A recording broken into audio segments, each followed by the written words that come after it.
Hello and good morning दोस्तों, बहुत बहुत स्वागत है आप सभी का मेरे इस यूट्यूब चैनल क्रिक शुभेंदु में। तो भारत और वेस्ट इंडीज़ के बीच जो डिसाइडर मैच था वनडे सीरीज़ का, वो एक तरह से भारत ने जीत लिया है और बहुत ही कंप्रिहेंसिवली जीत लिया है। एक ऐसा मैच है जहां पर इंडियन टीम जीत भी गई है तो उतनी वहां पे मतलब बातें नहीं होंगी, क्योंकि एक वेस्ट इंडीज़ की सीरीज़ थी। उस वेस्ट इंडीज़ के साथ आप खेल रहे हो जो कि वर्ल्ड कप के लिए क्वालिफाई नहीं कर पाए हैं। आइडियली आपको 3-0 से जीतना चाहिए था, बट आप 2-1 से जीते हो। लेकिन अगर कहीं गलती से कल हार जाते तो फिर बहुत ज़्यादा एक तरीके से वहाँ पे क्रिटिसिज्म झेलना पड़ता। बट जैसा कि टीम इंडिया के साथ अक्सर होता है, सीरीज डिसाइडर जब भी होता है तो अपना जो ए गेम है वो एक तरीके से निकाल के लाते हैं और ज़बरदस्त परफॉर्मेंस करते हैं। तो वही एक चीज़ कल देखने को मिला। टीम इंडिया अगर आप देखो, वेस्ट इंडीज़ को कल उन्होंने 200 रन से हरा दिया है, बहुत बड़े मार्जिन से। जितने रन अगर हमने देखा है इस पूरे सीरीज में बने ही नहीं है। वेस्ट इंडीज़ के जो कप्तान है शेव होप, उन्होंने टॉस जीता और कहा आप पहले बॉलिंग करेंगे, और अगेन इंडियन टीम को कहा आप बैटिंग करिए। और इंडियन टीम के साथ भी देखो, एक बड़ा सवाल था टॉस पे कि कौन कप्तान रहने वाला है और क्या विराट और रोहित इस मैच के लिए कमबैक करेंगे, या फिर जो राहुल द्रविड़ ने बोला है कि हम बिगर पिक्चर देख रहे हैं और उस वजह से हमने जो यंगस्टर है, जो हमारे बैकअप ऑप्शन है, उनको एक तरह से तैयार कर रहे हैं, उनको गेम टाइम दे रहे हैं, उसी के साथ चलेंगे। तो वही चीज़ देखने को मिला। लेकिन इस बार अगर आप देखो तो दो बदलाव देखने को मिले। एक तो ऋतुराज गायकवाड़ को लाए थे, और दूसरा जो बदलाव हुआ था जयदेव उनाडकट का। दोनों ही ऐसे खिलाड़ी हैं जो कि शायद वर्ल्ड कप के रेस में अभी काफ़ी पीछे हैं। मतलब ऋतुराज का तो कोई ऑप्शन ही नहीं है कि वर्ल्ड कप जाएंगे या एशिया कप जाएंगे, और जयदेव उनाडकट भी 10 साल बाद ऑलमोस्ट वो ओडीआई क्रिकेट में कमबैक कर रहे हैं, और उनका भी बहुत ही लो चांस है कि वो वर्ल्ड कप के स्क्वाड में फीचर कर पाए, जो टॉप 15 होंगे उसमें। पर पता नहीं कि जिस तरह से उन्होंने रोटेशन किए हैं प्लेयरों को, अक्षर को एक मैच दिया, उसके बाद उनको एक तरह से ड्रॉप कर दिया, और उसके बाद उमरान मलिक को भी ड्रॉप किया था। मतलब ड्रॉप इन द सेंस की रोटेशन ही कर रहे थे, क्योंकि ड्रॉप तो नहीं बोलेंगे। बट यही है कि कंप्लीट सीरीज ही ऐसा रहा है कि पहले मैच में अगर आप देखो रोहित विराट खेले तब भी वो बैटिंग नहीं आए, Rohit Sharma towards the end batting करने आए। दूसरे और तीसरे मैच वो खेले ही नहीं, और बाकी आपने एक्सपेरिमेंटेशन नहीं की।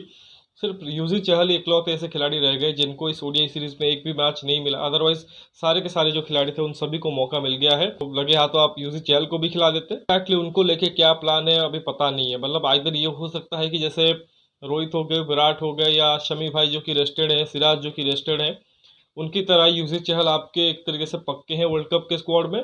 या फिर ये हो सकता है कि वो आपके वर्ल्ड कप के सोच में शायद नहीं हो, क्योंकि जिस तरह से उनको टीम इंडिया अभी ट्रेड कर रही है वो थोड़ा सा अजीब लग रहा है। क्योंकि हमने देखा है पास्ट में 2 T20 वर्ल्ड कप का वो एक तरह से एक भी मैच का हिस्सा नहीं रहे हैं।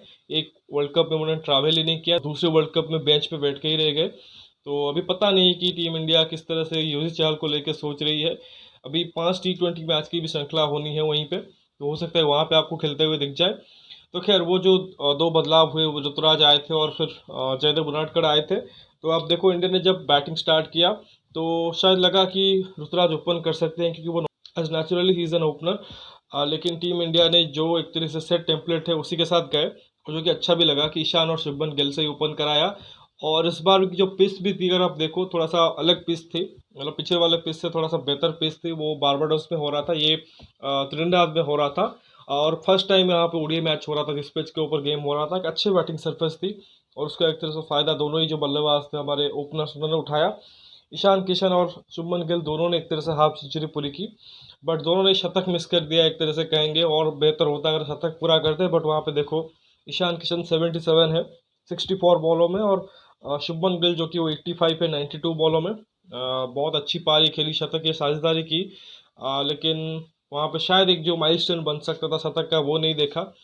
ईशान किशन फिर भी अगर आप देखो वो थोड़ा सा अटैकिंग खेल रहे थे और उसी प्रोसेस में आउट भी हो गए। शुभमन ने थोड़ा सा इनिंग्स बिल्ड करने की भी कोशिश की थी, बट एक धीमी बॉल पर वो आउट हो गए। बाकी ऋतुराज गायकवाड़ इस मैच को भुलाना चाहेंगे, क्योंकि और पिछली बार देखो जो उन्होंने ओडीआई मैच खेला था, दो ही ओडीआई मैच उनके। एक ओडीआई मैच 2022 में शायद खेला था साउथ अफ्रीका के खिलाफ, वहाँ पे भी रन नहीं आए थे, 19 रन शायद कुछ 40-45 बॉल में बनाए थे। यहाँ पे भी एक तरह से फ्लॉप रहे, और थोड़ा सा टेंटेटिव भी दिखे, क्योंकि अक्सर होता है खिलाड़ियों के साथ। क्योंकि आपको पता है कि आप यहाँ पे फेल हो या फिर आप 100 भी मार दो तब भी कोई फर्क पड़ने वाला नहीं है, क्योंकि आप इस समय टीम के सोच में ही नहीं हो, बस आप ट्रैवल करके आए हो। उसी वजह से शायद एक गेम दे दिया है, क्योंकि ऋतुराज का नाम भी शायद T20 में नहीं है। तो मतलब स्कोर कर भी देते तब भी कोई फ़र्क नहीं पड़ता, नहीं किया है तब भी कोई फ़र्क नहीं पड़ेगा। क्योंकि आपको पता है ऑलरेडी वो T20 सेटअप का यहाँ से हिस्सा होंगे, जो आयरलैंड वाली टीम होगी और जो एशियन गेम्स वाली टीम होगी। क्योंकि वहाँ पे आपके सीनियर खिलाड़ी नहीं जाएंगे, तो वहाँ पे वो कप्तानी रोल में, वाइस कप्तानी रोल में आएंगे। बट फिर भी अगर आप देखो कल एक अच्छी पारी अगर खेलते, सपोज कि 60-70 भी नहीं, 30-40 भी करते और कॉन्फिडेंट वो रन होते, तो कहीं ना कहीं थोड़ा सा आइडिया होता कि हाँ, ऋतुराज गायकवाड़ भी एक तरीके से आपके लिए तैयार है, जो कि अच्छा कर सकते हैं आगे चल के। बट फिलहाल अभी लग रहा है कि जो इंटरनेशनल क्रिकेट अभी तक रहा है ऋतुराज के लिए, थोड़ा सा उनके लिए चैलेंजिंग ज़रूर रहा है। थोड़ा सा अभी जो नर्व्स है उसको कंट्रोल नहीं कर पाए, उसी वजह से देखो जो 9 T20 मैचेस भी खेले हैं, उसमें सिर्फ एक 50 से एक आधा और आई थिंक 29-30 रन की है, जो कि आपको अच्छी लगेगी। अदरवाइज बाकी में वो फ्लॉप ही रहे हैं। बट बहुत अच्छे खिलाड़ी है, बहुत टैलेंटेड खिलाड़ी है, तो उम्मीद यही करेंगे आगे अगर उनको बैकिंग मिलती है, होपफुली इस वर्ल्ड कप के बाद उनको एक तरह से जो लिमिटेड ओवर फॉर्मेट है उसमें मौका मिल सकता है, या आयरलैंड वाले सीरीज से T20 में एक तरह से स्टार्ट करेंगे, तो वहाँ पे वो अच्छा करें। बाकी एक और खिलाड़ी जिनके ऊपर नज़र थी वो था संजू सैमसन, क्योंकि बहुत चर्चा उनके ऊपर होती है सोशल मीडिया पे, बहुत फैंस उनको सपोर्ट करते हैं, चाहते कि वो अंदर आए, टीम में अच्छा करें। और अगर वनडे क्रिकेट की बात करें तो रिसेंट टाइम्स में उन्होंने अच्छा ही किया जब भी उनको अपॉर्चुनिटी मिली थी। लास्ट टाइम शायद न्यूजीलैंड वाला सीरीज़ खेला था जब 2022 में, आखिर में अगर आप देखो नवंबर दिसंबर के दौरान, वहाँ पे अगर आप देखो एक मैच खेले थे, अच्छा किया था, उसके बाद उनको ड्रॉप कर दिया गया था और उसके बाद इंजरी के चलते बाहर हो गए थे। और अभी उनको दोबारा से मौका मिला, पिछले मैच में नंबर 3 पे आए, टर्निंग ट्रैक के ऊपर वो खेल रहे थे, जल्दी आउट हो गए थे। थोड़ा सा कहेंगे कि वहाँ पे मिस अपॉर्चुनिटी उनके लिए रहा था, बट यहाँ पे उन्होंने एक तरह से माइंड सेट करके आए थे कि आज जाना है और कुछ प्रूव करना है, और आज उन्होंने वही किया। बॉल वन से उनसे वो इंटेड दिखा, दूसरी बॉल पे उन्होंने छक्का मारा, और पहले जो 4-5 बॉल थे उसमें शायद 14-15 रन बना लिए थे, तो क्लियर इंटेंट के साथ वो आज आए थे, और उनको कहीं ना कहीं मालूम था कि वो इस समय शायद टॉप प्रायोरिटी नहीं है टीम इंडिया की। तो अभी अगर आप देखो तो first choice wicket keeper KL Rahul है, if he is fit, then Ishan Kishan आएंगे, और फिर तीसरे नंबर पे उनका नाम आएगा। तो उनको अगर कुछ अपने लिए केस बनाना है तो फिर उनको कुछ एक्स्ट्रा ऑर्डिनरी परफॉर्मेंस करनी होगी। और साथ ही अगर आप देखो टीम इंडिया शायद अगर प्रॉपर बैट्समैन की भी अगर तरफ अगर देख रही है तो श्रेयस अय्यर होंगे, उसके बाद सूर्य कुमार यादव, डिस्पाइट कि उनका रन नहीं है ओडीआई क्रिकेट में, उतने अच्छे परफॉर्मेंस नहीं है, फिर भी उनको बैक कर रहे हैं, और संजू सैमसन को उस हिसाब से बैकिंग भी नहीं है, तो ऐसे में कुछ उनको अलग ही करना था और वही उन्होंने किया। शायद जो पिछले बारी में फेल हुए थे वो डर वो एक तरह से लेके नहीं आए, यहाँ पे एकदम से फ्री माइंड से आए हैं, ताबड़तोड़ उन्होंने बैटिंग किया है। 41 बॉल में 51 किए हैं, 2 चौके और 4 छक्के मारे हैं, और पूरी के पूरे इनिंग्स में खास चीज़ रही जिस इंटेंट के साथ उन्होंने बैटिंग की। अभी भी मेरा मानना ये है कि और बेहतर हो सकता था, क्योंकि एक लूज शॉट खेल के वो आउट हुए हैं, लेकिन थ्रू आउट द इनिंग्स वो उसी तरह से ही खेल रहे थे कि चांसेस ले रहे थे, तो उतना वहाँ पे क्रिटिसाइज नहीं कर सकते। एक अच्छी अपॉर्चुनिटी उन्होंने एक तरह से ग्रैब किया, लेकिन और बेहतर हो सकता था, क्योंकि जिस मोमेंट वो आउट हुए वहाँ से वो इजीली एक बड़ी पारी खेल सकते थे, 100 बना सकते थे, 150 तक भी जा सकते थे। तो ऐसे अगर वो चीज़ कर देते तो फिर आप कहीं ना कहीं उनको सिर्फ आज बैकअप विकेट कीपर भी नहीं बल्कि आज बैकअप मिडिल ऑर्डर बैट्समैन भी कंसिडर कर सकते थे। और वहाँ पे जो सूर्य कुमार यादव और उनके बीच जो एक तरीके से लग रहा है कि अभी टीम इंडिया फंसने वाली है, किसी एक को ही वो पिक कर सकते हैं 15 में, तो ऐसे में शायद संजू सैमसन अपना केस और भी स्ट्रॉन्ग कर लेते, बट ठीक है, उन्होंने अच्छी बैटिंग की है। बाकी हार्दिक पांड्या इनिशियली लगा थोड़ा सा स्ट्रगल कर रहे हैं, थोड़ा सा धीमा खेल रहे हैं, रनर बॉल टाइप ही चल रहे थे, इनफैक्ट स्ट्राइक रेट 100 से भी कम था जब पार्टनरशिप में थे संजू सैमसन के साथ और फिर सूर्य कुमार यादव के साथ। लेकिन वहाँ पे शायद उन्होंने आखिरी 12 बॉलों में 32 या 34 रन के करीब उन्होंने बनाए हैं, तो एक्सीलेंट फिनिश किया उन्होंने। उनके 52 बॉलों में 70 है, बट जैसा ही कहा कि एक वक्त पे 30-35 पे बैटिंग कर रहे थे 40 बॉलों पे, 4 चौके और 5 छक्के मारे हैं, सबसे बढ़िया स्ट्राइक रेट भी उनका है। बाकी सूर्य कुमार यादव को नंबर 6 पे एक तरह से रखा गया है, तो वो 30 में 35 है, 2 चौके 2 छक्के हैं। एक नए रोल के साथ उनको एक तरह से ट्राई किया जा रहा है कि एज नंबर 6, जहाँ पे उनको उनकी जो एक तरीके से प्रॉपर रोल है वो एक तरह से डिफाइन कर दी गई है कि आप आज फिनिशर ही खेलोगे आखिर के कुछ ओवर में, तो और भी बेहतर वो कर सकते थे। मे भी हो सकता है अगर 50-55 पे फिनिश करते तो हो सकता है कि और भी थोड़ा सा उनको कॉन्फिडेंस मिलता और टीम इंडिया को भी थोड़ा और बेहतर एक तरह से क्लैरिटी मिलती। बट ठीक है, 35 रन आए हैं तो वो भी एक तरह से कॉन्फिडेंस देंगे टीम इंडिया को, क्योंकि पिछले मैचेस में अगर आप देखो तो रन ही नहीं आ रहे थे। बाकी रविंद्र जडेजा ने 8 रन किए हैं, 7 बॉलों में नॉट आउट है, कुल 17 एक्स्ट्रास गिरे हैं, और जिसके चलते टीम इंडिया ने 351 का विशाल स्कोर खड़ा कर दिया। और जहाँ तक वेस्ट इंडीज़ की बॉलिंग की बात करें, 351 रन जब पड़ते हैं तो आपकी बॉलिंग एक तरह से ख़राब ही होती है। बट फिर भी अगर आप देखो तो कुछ गेंदबाज थे जिन्होंने अच्छा स्पेल डाला, उनके जो स्पिनर थे, लेफ्ट आर्म स्पिनर गुरकेश मोती, उन्होंने बहुत ही बढ़िया स्पेल डाला है, अच्छे बैटिंग सरफेस के ऊपर भी। अगर आप देखो 10 ओवर में एक मेडन डाला है, 38 रन दे के एक विकेट लिया है। बाकी यानिक कार्या जो उनके लेग स्पिनर है उन्होंने भी 8 ओवर में एक आउट किया है 58 दे के, 2 विकेट रोमरी शेफर्ड को भी मिले, बट वो बहुत महंगे साबित हुए हैं। और same case with Alzarri Joseph also, उनको भी एक तरह से 1 विकेट मिला है, बट महंगे साबित हुए हैं।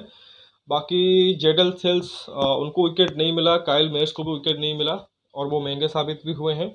और जब रनचेज की बारी आई तो उम्मीद ये की जा रही थी कि वेस्ट इंडीज़ जो कि थोड़ा सा बेहतर करेंगे, क्योंकि पिछले 2 मैच में अगर आप देखो प्रोग्रेशन देखने को मिला था। पहले मैच में सिर्फ 114 पे ऑल आउट हो गए थे, दूसरे मैच में 180 85 का जो टोटल था उन्होंने आसानी से चेस किया था। तो यहाँ पे उम्मीद की जा रही थी कि कम से कम वो फाइट दिखाएंगे, बट स्टार्टिंग से एक तरीके से वो फ्लॉप रहे। और अगर आप देखो इनिशियली जो पावर प्ले था उसी में ऑलमोस्ट मैच हार गए थे। बस एक जो पार्टनरशिप टुवर्ड्स द एंड उनके लिए हुई, उसी ने उनको एक तरह से मतलब थोड़ा आगे खींच लिया। अदरवाइज मैच जो कि और भी बड़े मार्जिन से हार सकते थे। देखिए ब्रैंडन किंग्स 0 है, पहले ही ओवर में वो आउट हुए हैं। काइल मेयर्स 4 रन है, से होपर आप देखो 5 रन है, केशी कार्टी 6 रन, हेटमायर 4 हैं, रोमरियो शेफर्ड 8 हैं, और टॉप ऑर्डर में सिर्फ अली कथनजे हैं जिन्होंने 32 रन की है 50 बॉल में। थोड़ा सा उन्होंने रेजिस्टेंस दिखाई। बाकी टूवर्ड्स द एंड जैसा कि कहा कि थोड़ा सा उनका जो लोअर मिडिल ऑर्डर था या लोअर ऑर्डर था, जो उनके गेंदबाज थे, बॉलिंग ऑलराउंडर कह सकते हैं, उन्होंने थोड़ी सी अच्छी बैटिंग की है। यानिक कार्या ने 19 किए हैं, अल्जारी जोसेफ के 26 है, और गुतकेस मोटी जिन्होंने बॉलिंग से अच्छा किया था, उन्होंने बैटिंग से भी 39 रन किए हैं 34 बॉलों में, 4 चौके और 3 छक्के मारे हैं। तो वहीं पर अगर आप देखो 50 प्लस की शायद पार्टनरशिप हो गई थी आखिर में, जो 1-2 विकेट बचे थे उसके लिए, शायद 9th विकेट के लिए। और उसी के चलते अगर आप देखो 151 रन बना पाए वेस्ट इंडीज़ की टीम, ऑल आउट हो गए हैं, और अभी 35-36 ओवर ही हुए थे। और एक जो चीज़ वही भी बोल रहा था कि 88 पे 8वां विकेट गिरा था, और फिर 143 पे 9वां विकेट गिरा है। तो वहीं पे देखो जो 9th विकेट था उसके लिए थोड़ा सा पार्टनरशिप हुआ था गुतकेश मोठी और अल्जारी जोसेफ के बीच। और जहाँ तक इंडिया की बॉलिंग की बात करें, मुकेश कुमार ने नई बॉल के साथ स्टार्ट किया था, और उन्होंने इनिशियली पावर प्ले में उनको तोड़ दिया था। 7 ओवर में 1 मेडन दे के 30 रन दिया है, और 3 विकेट भी लिया है।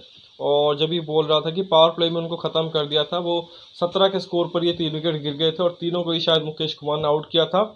बाकी शार्दुल ठाकुर, लॉर्ड ठाकुर, वो हमेशा एक तरह से विकेट के कॉलम में रहते हैं, उन्होंने भी 4 आउट किए हैं। और हमेशा से उनके साथ क्या होता है कि थोड़ा सा लक उनके साथ जोड़ दिया जाता है कि ये कुछ भी करके विकेट ले जाते हैं। बट ये भी चीज़ हमको एक तरह समझनी होगी कि शार्दुल ठाकुर बहुत ही इंटेलिजेंट गेंदबाज हैं।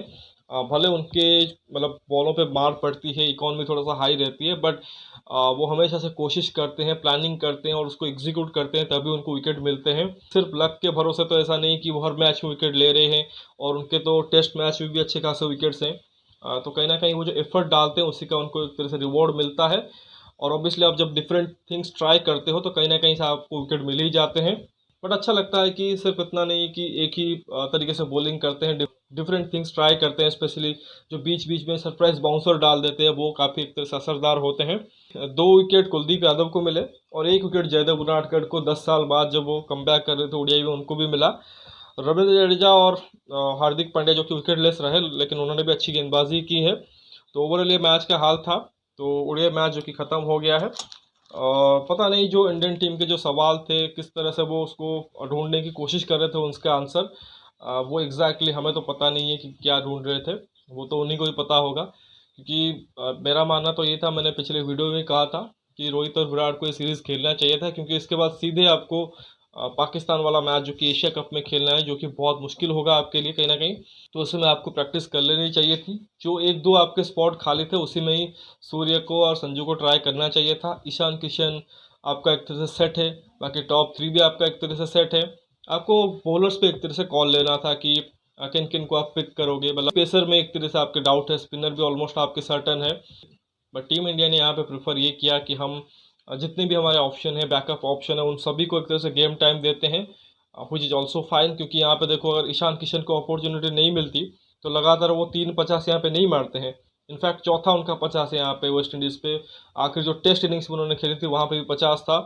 तो उनके लिए वो कॉन्फिडेंस देगा। शुभमन गिल फाइनली इस टूर पे उनका एक तरह से रन आया है, क्योंकि इससे पहले अभी तक वो निराश ही किया था। संजू सैमसन का एक टाइमली नॉक आ गया है। हार्दिक पांड्या का भी सीरीज़ अभी तक उतना अच्छा नहीं था, बट उनका भी बढ़िया पारी आ गया है। सूर्य कुमार यादव थोड़ा सा निराश जरूर होंगे, बट वो कोशिश करेंगे T20 में उसको एक तरह से मैक्सिमाइज करने की, क्योंकि इसके बाद अगर आप देखो आपका T20 श्रृंखला भी है, जहाँ पे आपके जो सीनियर्स हैं रोहित, विराट, जडेजा, ये एक तरीके से रेस्टेड होंगे, और आपके बाकी जो बैकअप ऑप्शन ही कह सकते हैं जो कि आपके वर्ल्ड कप के लिए है, वो सब T20 में फीचर करेंगे, जिसको हार्दिक पांड्या लीड करेंगे। और वो कल से मैच स्टार्ट हो रहा है। और वहाँ पे सिर्फ आई थिंक एक जो बदलाव होगा कि ऋतुराज की जगह पे यशस्वी आ जाएंगे, बाकी आपकी सेम टीम रहेगी। और बॉलिंग में आपको 11 में अक्षर पटेल दिख जाएंगे in place of Ravindra Jadeja. और साथ ही एक और चेंज है, आई थिंक अर्शदीप सिंह और आवेश खान की एंट्री होगी शार्दुल और जयदेव उनाडकट की जगह पे। तो देखते हैं T20 श्रृंखला भी जो कि वो इंटरेस्टिंग होने वाला है। और जैसा ही कहा कि अगला जो आपका ओडीआई मैच होगा वो एशिया कप में ही होगा, जो कि पाकिस्तान के अगेंस्ट आप 2 सितंबर को खेलोगे। यहाँ से अगर आप देखो जो आपके ओडीआई स्पेशलिस्ट प्लेयर हैं, मतलब जो अभी जा रहे हैं, रोहित, विराट, शार्दुल, जडेजा हो गए, या फिर जो ये T20 श्रृंखला खत्म होगी 13 पे, उसके बाद जो आपके 50 ओवर फॉर्मेट के स्पेशलिस्ट होंगे जो कि आयरलैंड टूर नहीं करेंगे, वो सब आप देखो कि जो आखिरी हफ्ता होगा अगस्त का, उसी के दौरान अगर आप देखो सबको शायद एक एनसीए में कैंप में ज्वाइन करना पड़ेगा before travelling to Sri Lanka for Asia cup. और उसके बाद ऑब्वियसली आप 2-3 दिन पहले ही आप वहाँ पे पहुँचना चाहोगे, थोड़ा सा प्रैक्टिस भी करना चाहोगे। तो होप करेंगे इंडियन टीम एक तरह से एशिया कप में बेहतर करे। और मोस्ट इम्पोर्टेंटली श्रेयस अय्यर और केएल राहुल का एक तरह से आपको वहाँ पे अगर सर्विस मिलता है, वो वहाँ पे अगर फिट होके आते हैं तो वो एक अच्छी चीज़ रहेगी इंडिया के लिए। और बाकी जसप्रीत बुमराह और प्रसिद्ध कृष्णा के ऊपर भी एक तरह से नज़र रहेगी आयरलैंड वाले T20 में, क्योंकि वो भी एक तरह से आपके 50 ओवर फॉर्मेट के सेटअप में हो सकते हैं। और मोस्ट लाइकली जो आपका एशिया कप का भी स्क्वाड है वो अगले हफ्ते या 10 दिन के अंदर अंदर आ जानी चाहिए, क्योंकि आपका कैंप लगेगा, उससे पहले आपको पता भी होना चाहिए कौन से खिलाड़ी वहाँ पे पिक हुए हैं। आई थिंक ऑलमोस्ट आपका 12-13 नाम जो कि वो सर्टेन है, बस 1-2 नाम पे उनको कॉल लेने हैं। वंस टीम आ जाती है उस पर क्लैरिटी आ जाएगी। तो देखते हैं आगे क्या होता है। तो फिलहाल इस वीडियो में बस इतना ही। आशा करता हूँ कि वीडियो आपको पसंद आएगा। वीडियो को लाइक करिए, साथ ही चैनल को सब्सक्राइब जरूर कर दीजिए अगर अभी तक आपने सब्सक्राइब नहीं किया है। बाकी कमेंट सेक्शन में अपना राय रखिए, क्या आपको लगता है कि इंडियन टीम जो कि है वो सही तरीके से प्रिपरेशन कर रही है एशिया कप और वर्ल्ड कप के लिए, और आपके हिसाब से क्या इंडिया का टीम कॉम्बिनेशन होना चाहिए, उसके बारे में बताइए। नोटिफिकेशन की घंटी दबा लीजिए ताकि हर एक वीडियो की अपडेट आपको टाइमली मिलती रहे। मिलते हैं अगले वीडियो में, तब तक के लिए धन्यवाद। जय हिंद।